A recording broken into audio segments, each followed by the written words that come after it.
with no reason to look forward. I must now live in the past, memories most remote to my childhood. Long, long ago, my nurse, my brothers, our toys, hot summer days, ripe French plums, warm cherry tarts, the memory of their taste, to know now what I love.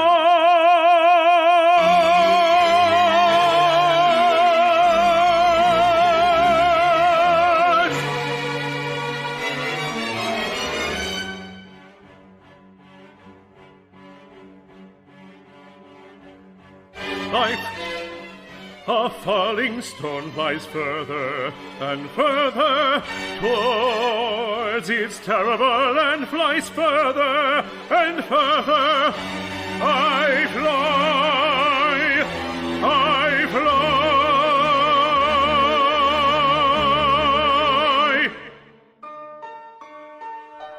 Life starts as a bright spot and slowly becomes dimmer. Afterwards only darker, then proceeding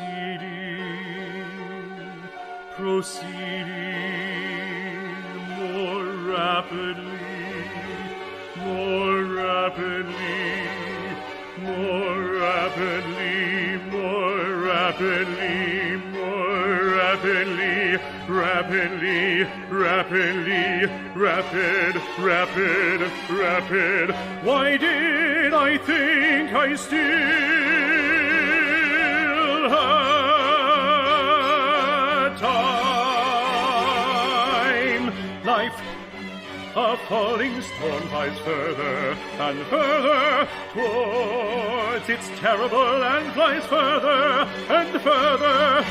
I fly, I fly, I fly.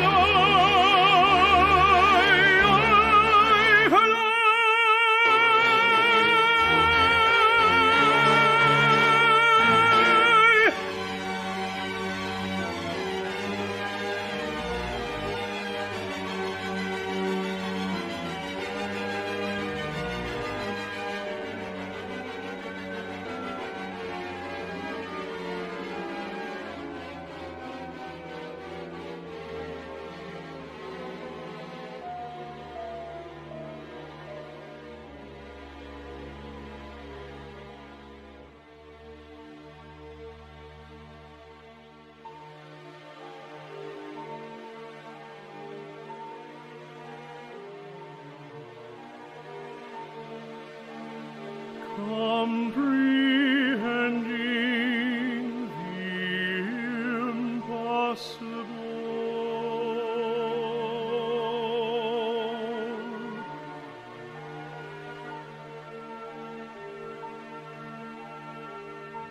An explanation. There is none.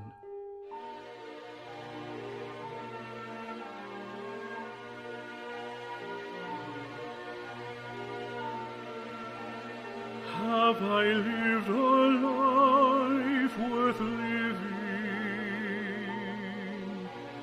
having done what was expected? My life has no meaning. My life had been the most simple, the most ordinary, the most terrible.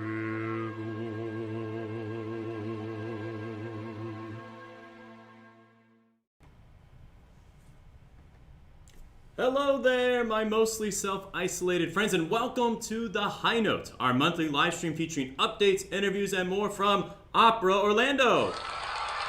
Wow.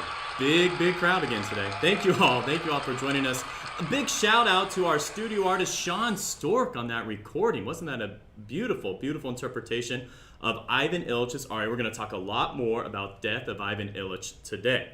Now, I am your host, Gabriel Pricer, broadcasting live from, wait for it, the Opera Orlando offices, ladies and gentlemen. That's right. That's right. We are somewhat back open. The truth is, my wife just really wanted to get her dining room back, so, what can you do? Nonetheless, as always, very excited to be with you all today, and we have lots to talk about, so let's get to it. Breaking news. It's a very good horn player. I don't know who that is, but he's a very good horn player. We have now confirmed the final production in our On the Town series for the 2020-21 season. You already knew about the Secret River workshops, which we have planned. Oh, and by the way, we were very honored to receive our first Opera America grant. Thank you. That's right. Yes. We received a grant for the Secret River, and we greatly appreciate their seal of approval, as it were, for our first commissioned opera. Now, the workshops for the Secret River are still scheduled for January 17th, which will be the piano workshop, and May 2nd, which will be the orchestra workshop. Make sure you save the dates for those, and they are open to the public and free. That's right. We want you to come down and see this new opera being created and give us your honest feedback. Now, after the Secret River, we've also announced that we are doing As One. It'll be the Orlando premiere of the critically acclaimed chamber opera, and that is scheduled for May 21st and 23rd at the Harriet Lake Ballet Center. Make sure to save the date for that as well and visit our website for more information. So here's the moment we've all been waiting for, our third On the Town production, which had been up in the air quite a bit. Well, the Eagle has landed, and we have rescheduled our production of Death of Ivan Illich. That's right. That's why we played that clip for you at the top of the show. Death of Ivan Illich was supposed to be part of the Fringe Festival last season, which had to be canceled. It will now be presented at the Orlando Museum of Art on February 19th and 21st, featuring musicians from Alterity. This will be the world premiere of this work, a one-act chamber opera presented in partnership with Thompson Street Opera Company. Many thanks to them. So make sure you save your date for that. It's also going to include some appetizers, desserts, some wine. Who doesn't love wine, right? We got an opera, got to have wine.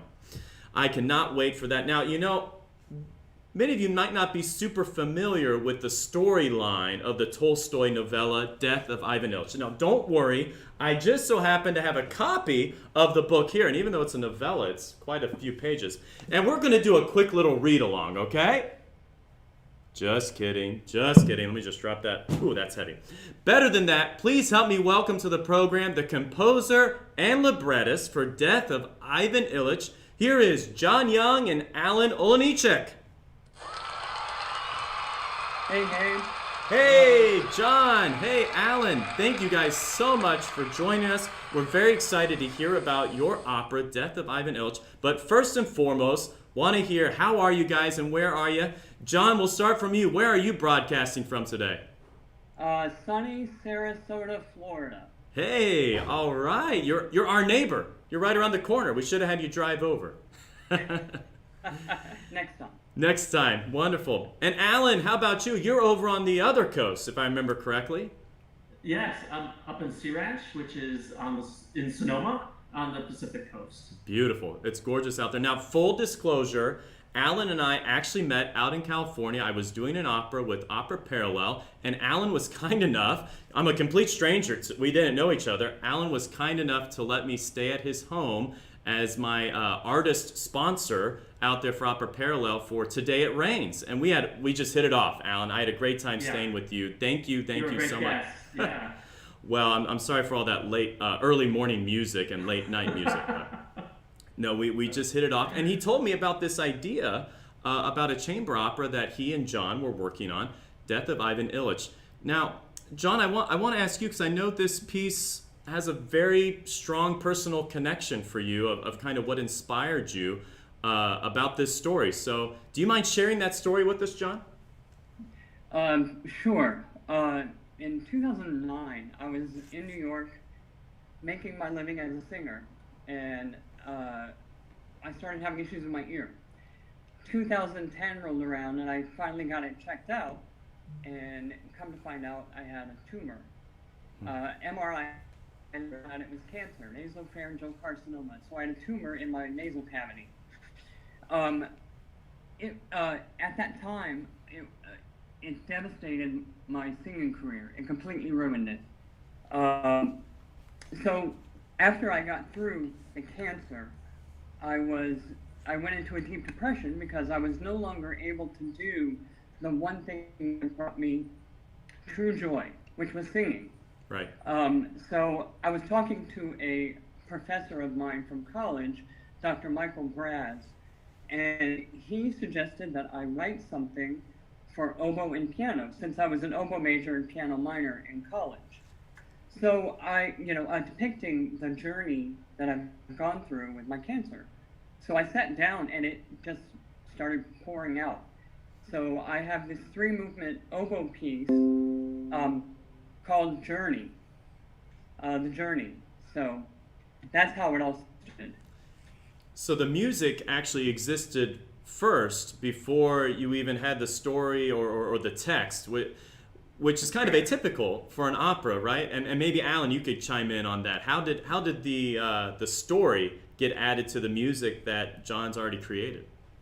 Yeah, well, John and I actually sang together with the Atlanta Opera and Morningside Presbyterian Church. So we knew each other before he went to New York and I moved to San Francisco. Okay. And we connected again on Facebook.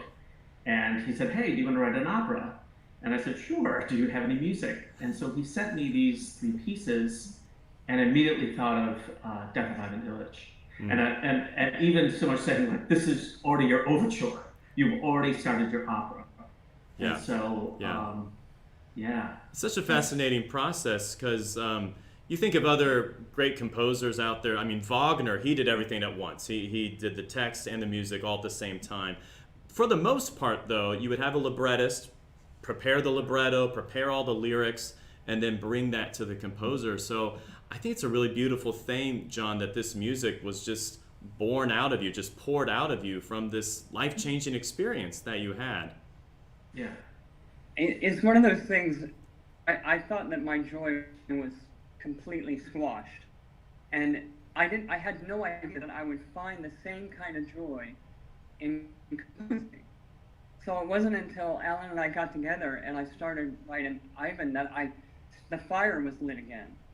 And now I can't imagine not being a composer. Yeah. It's amazing how life can transition just like that.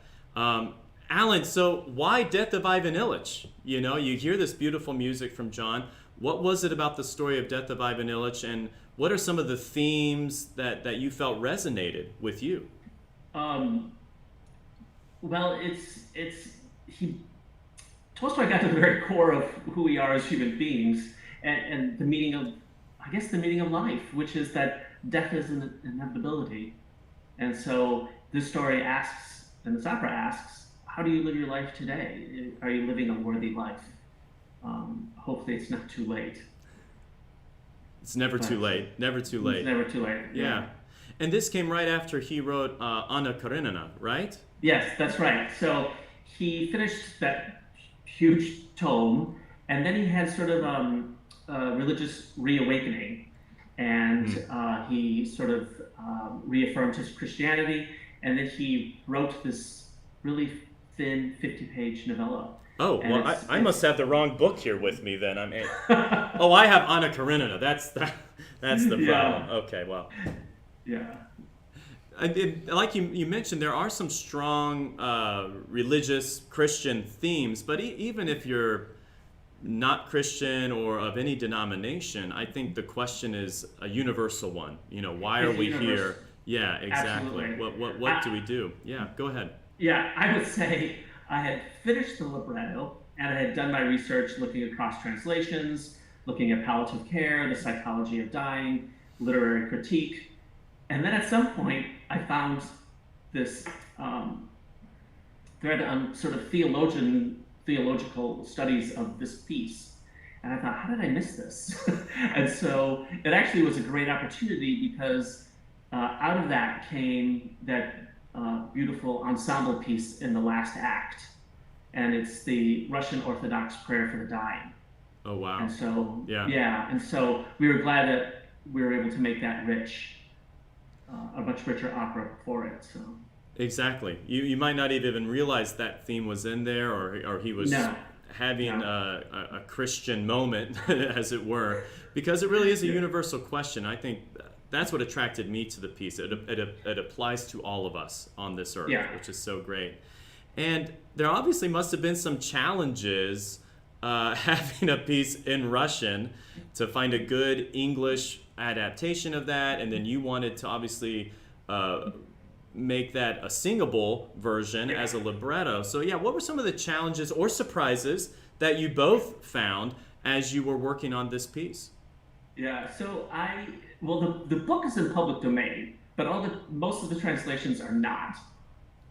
So I worked across 3 different translations, and if I found a section that the pieces did match up, I would run it through Google Translate, and out of that, I kept reducing it till it was something singable. And so, if you look at a libretto, people think, oh, it's poetry, and it's not poetry. It's sort of sprung dialogue that needs to be set to music, right. And the music's got to come first. So. Yeah, and in this case, it really did. The music really did come first. Prima le parole, prima la musica. Yeah, exactly. So, John, what about you? What were some challenges that you faced, or some delightful surprises as you worked on adapting this piece? I think for me, after reading the novella, I saw how negative the novella was. And in the process of writing, I thought to myself, there's no way that I can have 85 minutes worth of music where there's nothing but negativity and nagging and complaining. Yeah. So I approached Alan and I'm like, can we have some backstory to help soften some of the language, and to make these characters a little more human, so that people can relate to them. Right. And I think Alan did an amazing job. Thank you. Yeah, you don't want it to be morbid the entire time with a title like Death of Ivan Ilyich. We found sentimental moments or romantic moments, and I certainly softened the character of Praskovia, his wife. Yeah. And I actually cut the daughter. There was a daughter who was a carbon copy of the mother, except more materialistic, and I thought, we don't need that.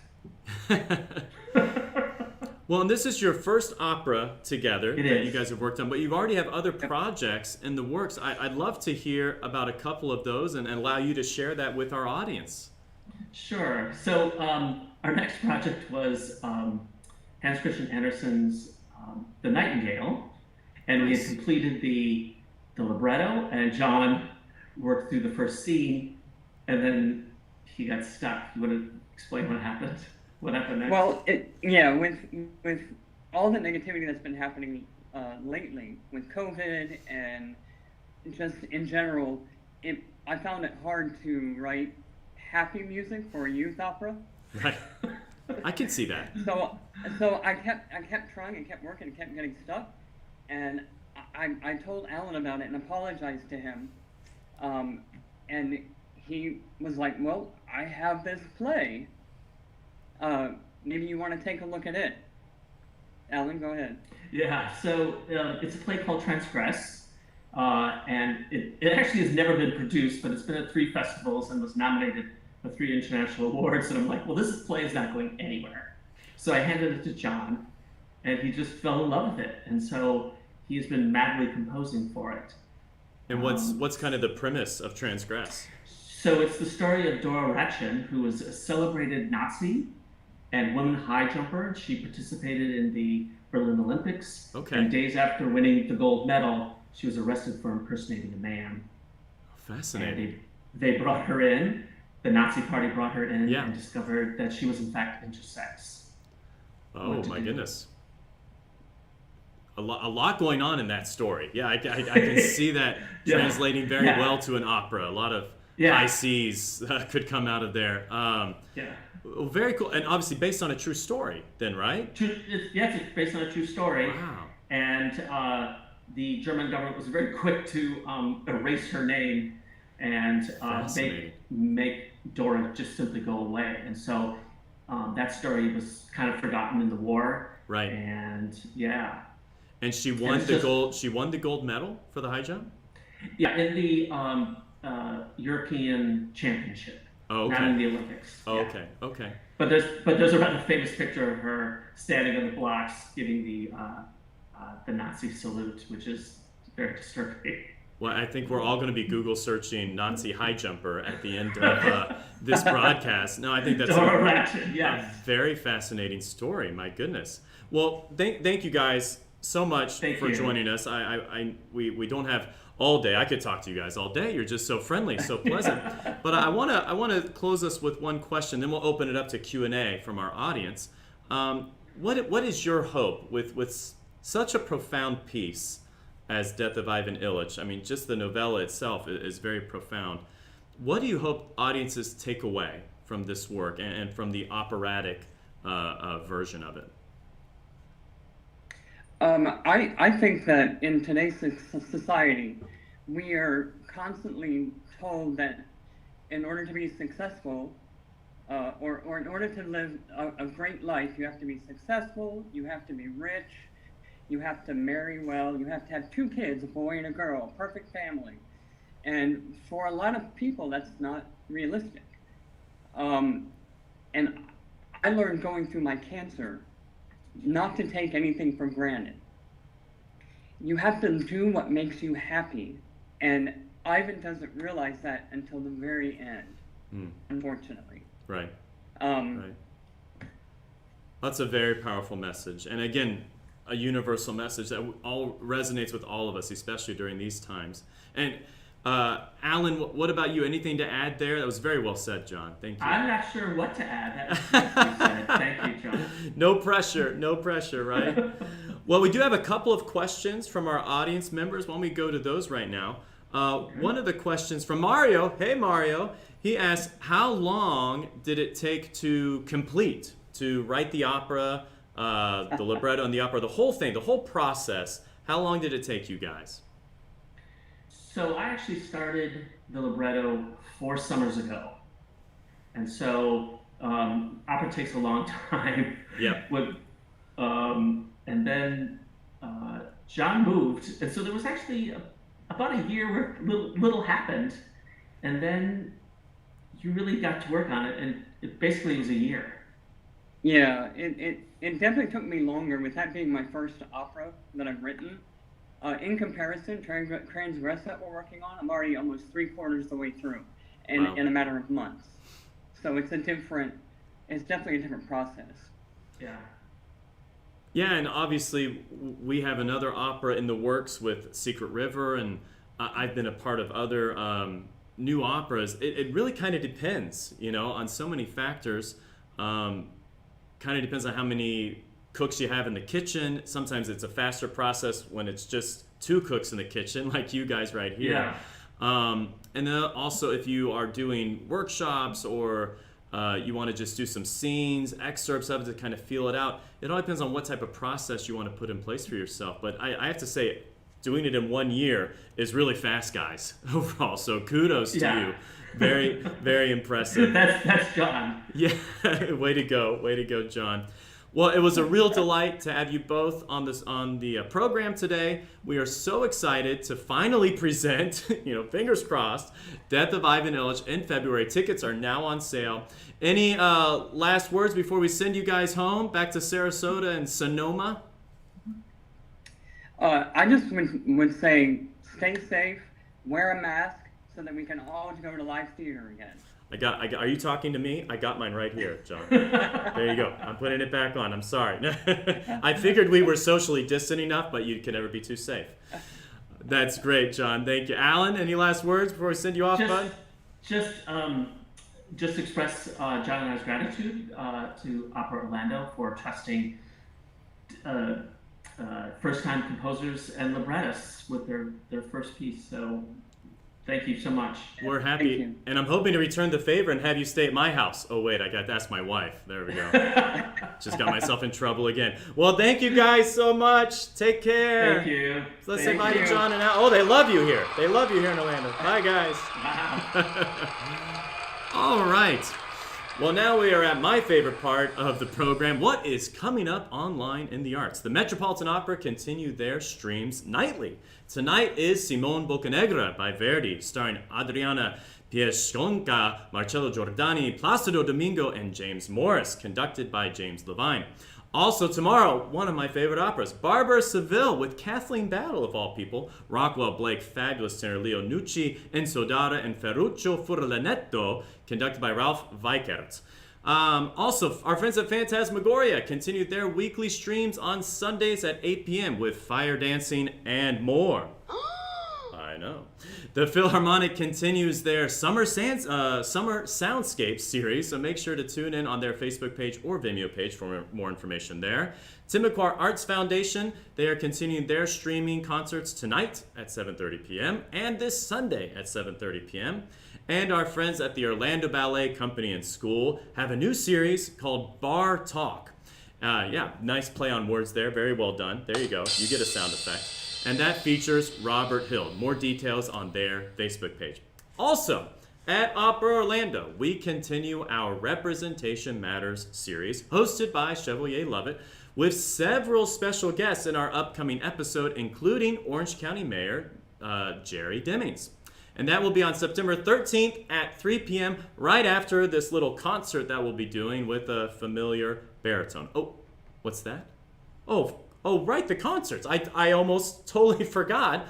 We have 4 upcoming concerts, and it kicks off this weekend. Gosh, what was I thinking? This Sunday at 2 p.m., we start our Opera on Park online concert series. Stress on the word online. First off, we have husband and wife duo Nathan Granner and Jamie Chamberlain with Cathy Miller on piano. Gosh, I'm really looking forward to that program. That's going to be this Sunday at 2 p.m. And then on August 30th, we have bass-baritone GREGG BAKER. If you don't know about GREGG BAKER, there's a great article out in the Orlando Sentinel. It just got printed today. It's also online. He is a Metropolitan Opera veteran, Broadway veteran. He'll be accompanied by everybody's favorite, Robin Stamper. That's August 30th. And then September 6th, we have Metropolitan Opera winners Carlos Enrique Santelli and Ashley Dixon. And they will be accompanied by our friend Clinton Smith, who you might remember from Pagliacci and Pulcinella.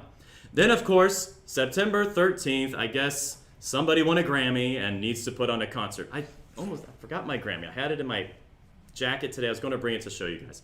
But if you want to see the Grammy, tune in on September 13th for that concert. Now, here is the fun part. All of these concerts are free. I know. I can hardly believe it myself. If you like what you hear at the concerts, though, and you're in the generous spirit, donations would be greatly appreciated. And there really is no better time to donate because we are in the middle of a matching challenge. I know. Who knew? Who knew? That's right. Your gift, your donation to Opera Orlando will be doubled dollar for dollar thanks to Frank and Mary Doherty's $30,000 matching challenge. Many, many thanks to Frank and Mary. I think we have a picture of them up there. We love you, Frank and Mary. Thank you so much for your ongoing generous support. Now, some of you might be thinking, but what about that 15% match campaign from United Arts? Well, first of all, good memory on you. Way to go. And yes, that's right. Empower the Arts is still going on. So if you donate to United Arts, not only do you get the 15% match from United Arts, but also the 100% match from Frank. So, I'm not really great at math. I'm a singer. I can only count to 4. But I'm pretty sure 100 plus 15, that's 115% match. Wowee. And you can even text, opera, O-P-E-R-A, not to be confused with Oprah. Sorry. Couldn't resist, Oprah. Sorry. You can text OPERA to 71777 and make your donation now. No amount is too small or too big, for that matter.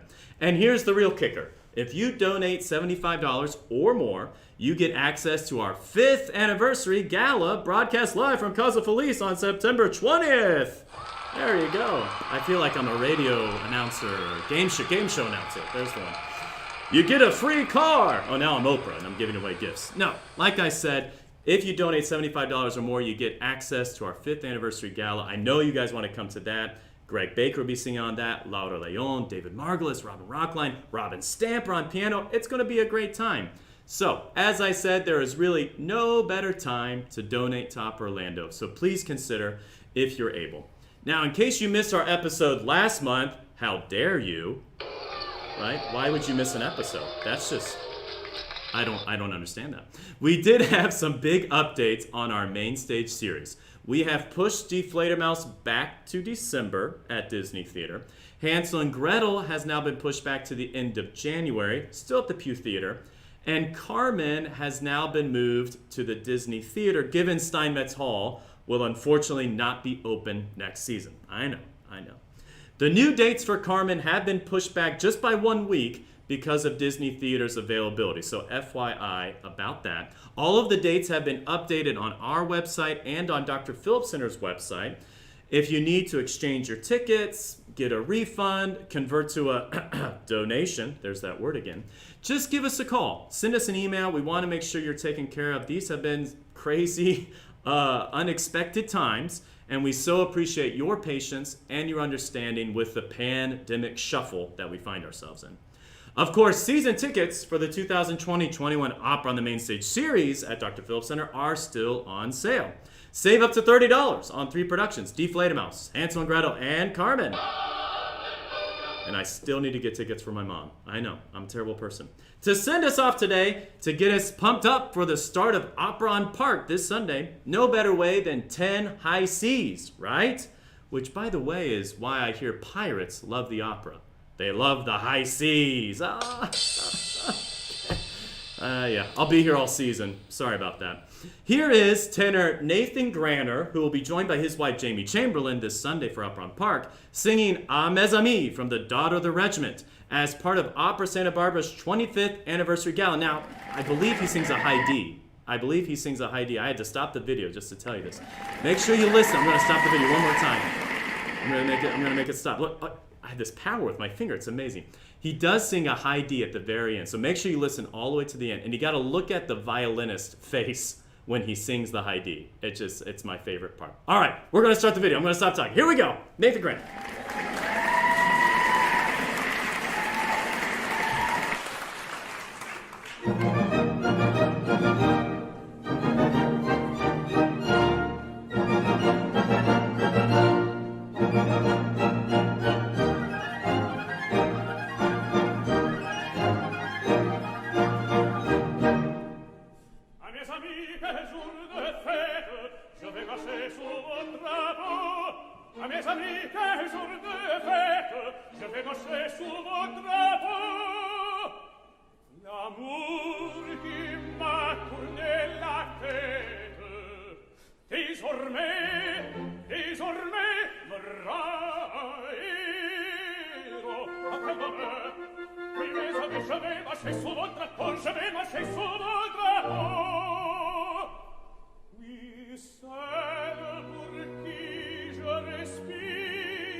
Thank you again for joining us today, and join us again next month on September 25th for the next episode of The High Note, with special guests from the cast of Die Fledermaus. Stay safe, hang in there, and see you online at the opera.